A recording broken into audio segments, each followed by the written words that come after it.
Exactamente a las 2:55 de la madrugada del sábado 11 de octubre de 2025, el cielo sobre la región del Volga se iluminó con un resplandor anaranjado. No fue el amanecer ni una tormenta eléctrica, eran incendios en instalaciones petroleras rusas. Una serie de drones ucranianos, guiados por inteligencia proporcionada en parte por agencias estadounidenses, había penetrado más de 1.200 kilómetros en territorio ruso para golpear con precisión refinerías y depósitos de combustible que abastecen a la maquinaria militar del Kremlin. Los aparatos no volaban al azar. Según fuentes del Financial Times, citando a Reuters, la inteligencia de Estados Unidos colaboró en la selección de objetivos, proporcionando coordenadas exactas, imágenes satelitales de alta resolución y patrones de tráfico logístico. Esto permitió a Ucrania identificar vulnerabilidades en la red energética rusa, que hasta ahora había operado con la convicción de ser intocable en sus zonas más profundas. Los drones, de diseño híbrido con motor eléctrico para fases de vuelo sigiloso y turbina ligera para aceleración final, volaban a menos de 50 metros de altura en sus tramos de aproximación. Aprovecharon vaguadas, cursos de ríos y corredores de tuberías para confundirse con el ruido térmico del terreno. A esa altitud, su huella radar es casi indistinguible de la de un ave grande. Algunos informes sugieren que incluso contaban con pintura absorbente de ondas y hélices diseñadas para reducir la firma acústica. La primera oleada alcanzó un complejo de almacenamiento en las afueras de Saratov. Allí, depósitos cilíndricos de acero, con capacidad individual de 20.000 toneladas de crudo, ardieron como antorchas verticales. La onda expansiva rompió ventanas en aldeas a 5 kilómetros de distancia. Y los sismógrafos regionales detectaron vibraciones comparables a un terremoto de magnitud 2.4. Las llamas, alimentadas por reservas presurizadas, se elevaron hasta 150 metros, iluminando la noche con un resplandor visible a decenas de kilómetros. La segunda oleada impactó directamente sobre la refinería de Novokuibishevsk, un centro clave que procesa alrededor de 240.000 barriles diarios. Las imágenes satelitales posteriores mostraron torres de destilación retorcidas, válvulas fundidas y estructuras metálicas deformadas por temperaturas que superaron los 900 grados Celsius. Ingenieros consultados señalaron que volver a poner en funcionamiento una planta en esas condiciones requiere meses de trabajo, no semanas, debido a la necesidad de sustituir piezas clave importadas. La tercera oleada, parcialmente interceptada por defensas aéreas, consiguió sin embargo alcanzar estaciones de bombeo intermedias. Allí, tuberías de 1,2 metros de diámetro, que mueven combustible hacia oleoductos estratégicos, quedaron inhabilitadas. El fuego avanzó por las zanjas técnicas como si fueran mechas encendidas.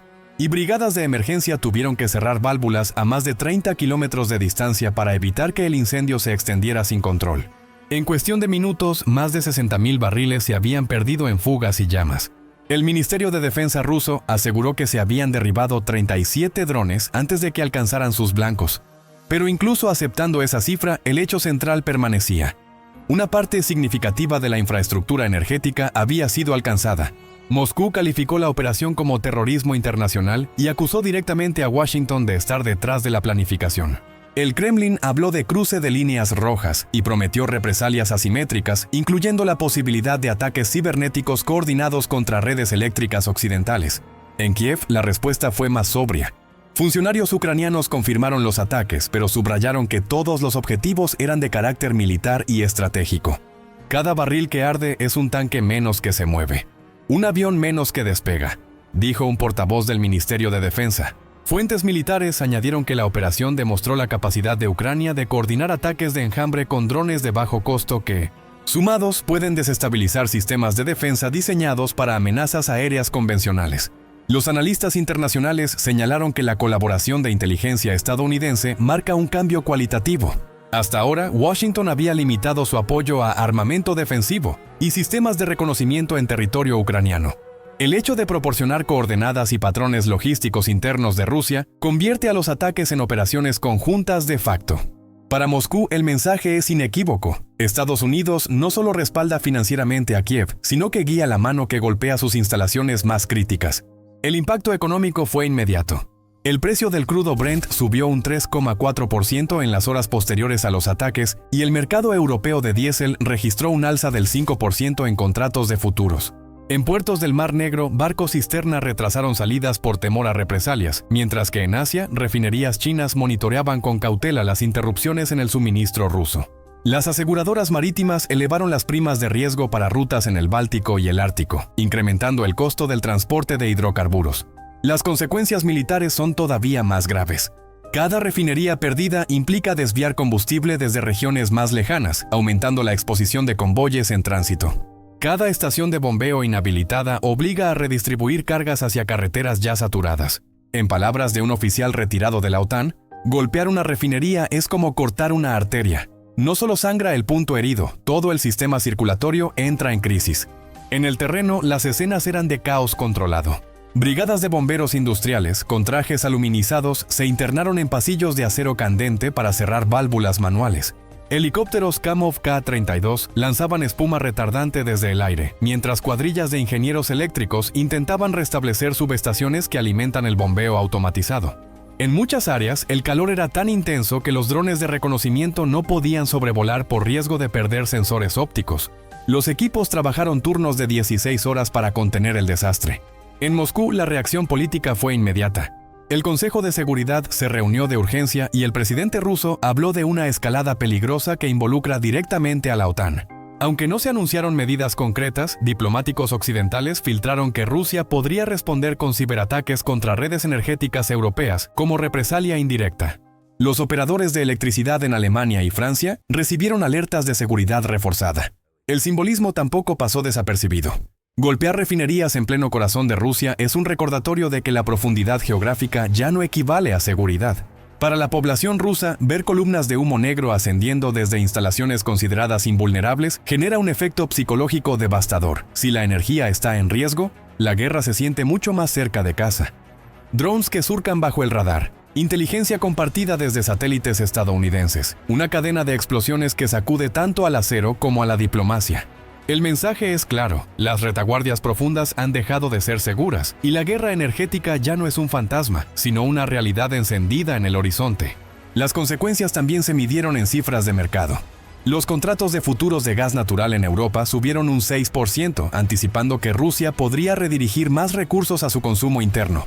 Analistas de Goldman Sachs y JP Morgan publicaron informes de emergencia señalando que cada ataque exitoso puede reducir entre un 3% y un 5% la capacidad exportadora mensual de Moscú. En Shanghái, las acciones de Sinopec subieron por expectativas de que China aumentaría sus compras a Oriente Medio para compensar la caída rusa. Dentro de Rusia, la reacción fue inmediata en la población local. Videos en Telegram mostraban el resplandor de las llamas reflejado en ventanas de apartamentos a 15 kilómetros del epicentro. Familias enteras abandonaron la zona durante la madrugada, cargando maletas improvisadas y mascotas mientras las autoridades intentaban contener rumores de nuevos ataques.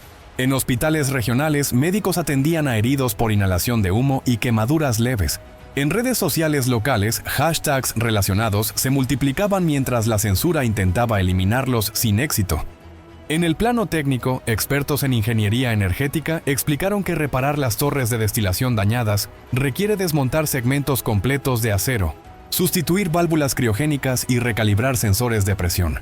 Cada proceso puede tomar semanas y debe realizarse con equipos importados, muchos de los cuales están restringidos por sanciones. Esa dependencia tecnológica multiplica el costo de la recuperación, que algunos analistas estiman en más de $500 millones solo para las instalaciones de Saratov y Novokuybishevsk. Los militares rusos, conscientes del golpe, desplegaron sistemas adicionales de defensa aérea Tor M2 y Pantsir S-1 alrededor de instalaciones energéticas en los Urales y Siberia Occidental. Pero analistas señalaron que proteger una infraestructura tan extensa es casi imposible. Rusia cuenta con más de 130 refinerías y depósitos mayores, distribuidos en un territorio que abarca 11 usos horarios. Defender cada punto es inviable. El atacante necesita solo un acierto para generar impacto, mientras el defensor debe cubrir miles de kilómetros. En Washington, la filtración del apoyo de inteligencia generó debate interno. Voces en el Congreso celebraron que la cooperación demuestra resultados visibles, mientras críticos advirtieron que aumenta el riesgo de arrastrar a Estados Unidos a una escalada directa con Rusia. En Bruselas, la OTAN evitó confirmaciones públicas, pero diplomáticos reconocieron que la línea entre asesoría y participación activa se vuelve cada vez más delgada. La narrativa propagandística también entró en juego.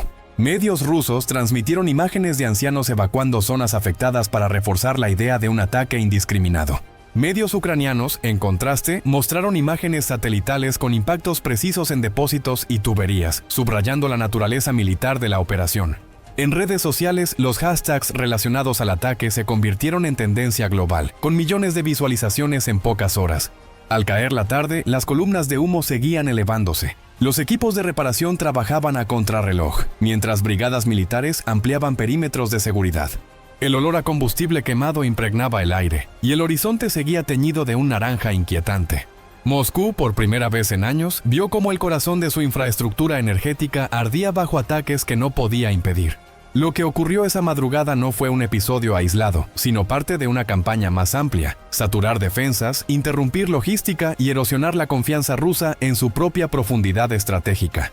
El mensaje, tanto para Moscú como para el mundo, quedó claro: la guerra ya no se libra solo en trincheras, sino también en las arterias invisibles que alimentan a un país entero. Expertos en seguridad energética subrayaron que la sofisticación de este ataque marca un punto de inflexión. Los drones no solo lograron evadir radares y defensas, sino que lo hicieron en enjambres coordinados, saturando la capacidad de respuesta rusa. Cada aparato estaba programado para seguir rutas independientes antes de converger sobre el objetivo, reduciendo así la probabilidad de ser derribados en masa. Esto demuestra que las tácticas ucranianas evolucionan rápidamente con asesoramiento externo. En el plano económico global, las aseguradoras marítimas ajustaron sus primas de cobertura para barcos que transportan crudo ruso en el Mar Negro, el Báltico y el Ártico. Empresas europeas comenzaron a discutir la posibilidad de establecer reservas adicionales de gasóleo antes del invierno. Mientras que en Turquía y Grecia, los puertos registraron un incremento del tráfico vinculado a la reconfiguración de rutas energéticas. China, por su parte, inició conversaciones discretas con Arabia Saudita para asegurar cupos adicionales de importación, consciente de que la volatilidad rusa puede extenderse durante meses. Las brigadas de emergencia continuaban trabajando durante días posteriores. Los ingenieros describieron que las válvulas dañadas liberaron presiones que equivalían a varias toneladas de fuerza en segundos, obligando a los equipos a operar a distancia con robots de control remoto. Cada avance requería enfriar estructuras con toneladas de agua y espuma para permitir a los técnicos acercarse con seguridad. El tiempo de exposición no podía superar los 12 minutos por turno debido al calor acumulado en el acero. Los analistas militares destacaron que el verdadero valor de la operación no está solo en el daño material inmediato, sino en la incertidumbre generada. A partir de ahora, Moscú deberá dispersar recursos defensivos en miles de kilómetros, lo que reduce su capacidad de concentrar fuerzas en el frente ucraniano. Cada sistema de defensa aérea Pantsir o Tor que se traslade a proteger instalaciones petroleras es un sistema menos disponible para cubrir brigadas en combate directo. En los mercados internacionales, la señal fue inequívoca. Firmas de inversión recalcularon sus escenarios de riesgo, proyectando un repunte prolongado en los precios de la energía.